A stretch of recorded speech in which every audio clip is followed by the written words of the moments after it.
អង្គវេទិកាទាំងមួយជាទីគោរពសូមក្រឡេកមកមើលរូបនៅខាងឆ្វេងដៃរបស់នាងខ្ញុំតើនេះគឺជាទង្វើដែលហៅថាការស្រឡាញ់ធម្មជាតិឬក៏ជាទង្វើដែលកំពុងកាត់បំផ្លាញធម្មជាតិទៅអង្គវេទិកាទាំងមួយជាទីគោរពជាកិច្ចចាប់ផ្ដើមនាងខ្ញុំសូមធ្វើការគោរពគណៈអធិបតីគណៈកម្មការជាទីគោរពនិងសូមស្វាគមន៍ទៅកាន់មិត្តសិស្សសានិសិស្សជាទីស្រឡាញ់និងជាទីរាប់អាននាងខ្ញុំឈ្មោះសានីវ៉ាន់រៀននៅថ្នាក់ទី9កនៃសាលាមីគីវេក្រេតប៊ីកិនថ្ងៃនេះផងដែរនាងខ្ញុំបច្ចុប្បន្នសេចក្តីសប្បុរសរីករាយយ៉ាងពន់ពេកដែលមានឱកាសថតលើឆាកដ៏អស្ចារ្យមួយនេះដែលបកស្រាយប្រធានបទឲ្យគួរចាប់អារម្មណ៍ថាគឺតំបន់ការពារធម្មជាតិអង្គវេទិកាទាំងមួយជាទីគោរពដឹងទេថាតំបន់ការពារធម្មជាតិបានផ្ដល់ផលប្រយោជន៍ដល់យើងនិងសត្វនៅលើពិភពលោកយើងជាច្រើនឥឡូវនេះកុំបង្អង់ពេលយូរដល់ពេលហើយដែលយើងទាំងអស់គ្នាចូលរួមថែរក្សាធម្មជាតិឡើងវិញមុននឹងឈានទៅរកការបកស្រាយប្រធានបទខាងលើឲ្យកាន់តែមានន័យបន្ថែមទៀតនោះសូមអនុញ្ញាតឲ្យលោកនាងខ្ញុំពន្យល់នៅពាក្យគន្លឹះខ្លះៗជាមុនសិននេះបើយើងទៅតាមវចនានុក្រមរបស់ព្រះសង្ឃគ្រីស្ទជួនណាតមានប្រសាសន៍ថាពាក្យថាការពារថ្នាក់ពាក្យជាកិរិយាការខាត់ខាំងការរារាំងចំណែកឲ្យពាក្យថាតំបន់ថ្នាក់ពាក្យជានាមទីតាំងឬទីកន្លែងដូចនេះប្រធានបទខាងលើចង់មានន័យថាធនធានធម្មជាតិគឺជាអ្នកផ្ដល់កម្លាំងសម្រាប់មនុស្សក្នុងការរស់នៅក្នុងការអភិវឌ្ឍឥឡូវនេះយើងទាំងអស់គ្នាសាកគិតទៅមើលតើតំបន់ការពារធម្មជាតិគឺជាអ្វីទៅប៉ុន្តែតំបន់ការពារធម្មជាតិគឺជាតំបន់ដែលទទួលបានកិច្ចការអភិរក្សដ៏យូរអង្វែងទៅលើធនធានធម្មជាតិសត្វព្រៃប្រព័ន្ធអេកូឡូស៊ីនិងវប្បធម៌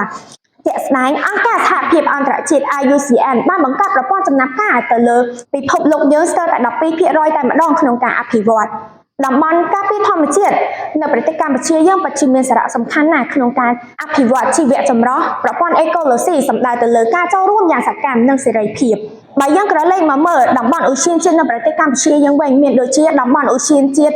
តំបន់ការពារទេសភាពតំបន់ដែនចម្រុះសត្វតំបន់បេតិកភណ្ឌតំបន់ស្នូលនៃជីវមណ្ឌលតំបន់រាសាស្ត្រនិងតំបន់ឧទ្យានជាតិសមុទ្រដោយឡែកធម្មជាតិនៅមានការបំផ្លិចខ្លាញក្នុងនាមយើងទាំងអស់គ្នារស់នៅរំពឹងទៅលើធម្មជាតិតែយើងត្រូវការពារវាដោយរបៀបណាទៅអង្គវេទិកាទាំងមួយជាទីគោរពក្នុងគណៈពេលនេះនាងខ្ញុំសូមលើក4ចំណុចសំខាន់ៗក្នុងការចូលរួមការពារតំបន់ធម្មជាតិ1មិនត្រូវកាប់បំផ្លាញព្រៃឈើឬសម្លាប់សត្វព្រៃដែលក្រសួងដាក់ក្នុងការអភិរក្ស2មិនត្រូវបោះចោលកាកសំណល់ផ្សេងៗនាំឲ្យគ្មានអនាម័យនិងគ្មានសណ្ដាប់ធ្នាប់3មនុស្សគ្រប់រូបត្រូវតែចូលរួមស្រឡាញ់ធម្មជាតិនិងចូលរួមដាំដើមឈើឲ្យបានច្រើន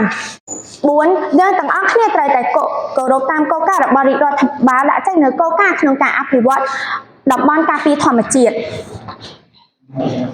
អង្គវេទិកាទាំងមួយជាទីគោរពខាងលើនេះគឺជាការពារតំបន់ធម្មជាតិចោះប្រសិនបើយើងការពារតំបន់ធម្មជាតិហើយតើធម្មជាតិផ្ដល់ផលប្រយោជន៍មកដល់យើងវិញដែរឬទេប៉ិតណាស់ធម្មជាតិនឹងផ្ដល់ផលប្រយោជន៍មកដល់យើងវិញជាអំណាចថាធម្មជាតិនឹងផ្ដល់ផលប្រយោជន៍មកដល់យើងវិញមែនសូមអនុញ្ញាតឲ្យលោកនាងខ្ញុំលើកទលហិកទី1នេះបើយើងទៅតាមប្រសាសន៍របស់លោករស់សុកជាអនុប្រធានខេត្តកំពង់ស្ពឺមានប្រសាសន៍ថា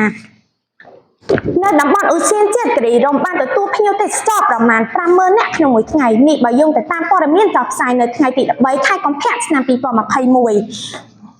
សរុបសេចក្តីមកប្រធានបទខាងលើចង់មានន័យថាការការពារធម្មជាតិគឺពិតជាមានសារៈសំខាន់ណាស់ក្នុងនាមយើងជាប្រជាពលរដ្ឋរស់នៅលើពិភពលោកយើងត្រូវតែចូលរួមថែរក្សានិងការពារសម្បត្តិធម្មជាតិទាំងអស់គ្នាឆ្លងតាមរយៈការបកស្រាយប្រធានបទខាងលើរួចមកហើយយើងអាចសន្និដ្ឋានថាវាពិតជាមានន័យអប់រំជ្រាលជ្រៅខ្លាំងណាស់និងវាអាចឲ្យយើងទាំងអស់គ្នាយល់ដឹងអំពីតម្លៃនៃធម្មជាតិនិងចេះការពារធម្មជាតិស្រឡាញ់ធម្មជាតិផងដែរក្នុងនាមនាងខ្ញុំជាសិស្សមួយរូបនាងខ្ញុំសូមបដិញ្ញាចិត្តថានឹងចូលរួមថែរក្សាសម្បត្តិធម្មជាតិចូលរួមផ្សព្វផ្សាយធម្មជាតិឲ្យកាន់តែលំទូលាយថែមទៀត